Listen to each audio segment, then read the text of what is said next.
कोल्हापूर विधानसभा मतदारसंघातील आमदार माननीय राजेश क्षीरसागर यांनी राजीनामा द्यावा।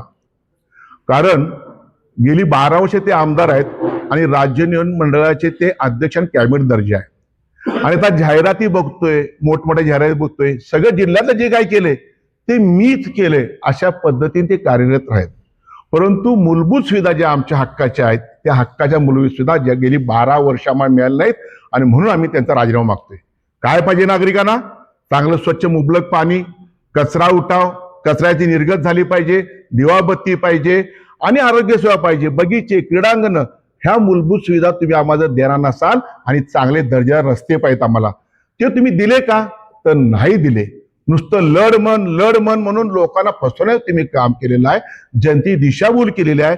ज्या पद्धतीने मातोश्रीचा तुम्ही आम्हाला विश्वासघात केला त्याच पद्धतीने आमच्या कोल्हापूरच्या मतदारांचा, ह्या मतदारांचा आणि सगळ्यांचा तुम्ही अपमान केलेला आहे आणि म्हणून तुम्ही राजीनामा द्या। तुम्ही ह्या पदावर बसणे योग्य नाही। काय दिलं तुम्ही? एका शब्दात तुम्ही आम्हाला सांगायला पाहिजे की होय मी 100 कोटीचे रस्ते 100 कोटी आणले, मी इथं कचरा निर्गत केली, मी दिवाबत्ती लावली। जे आम्हाला पाहिजे आहे ते तुम्ही आम्हाला देत नाही। जे नंतर करायचे विकासाच्या काम आम्ही आड आलेलो नाही, येणार पण नाही, परंतु पहिलं काय तर मूलभूत सुविधा ते तुम्ही देऊ शकलेला नाही आहात। म्हणून तुम्ही आपल्या पदाचा राजीनामा द्या अशी आज आम्ही मागणी करत आहे।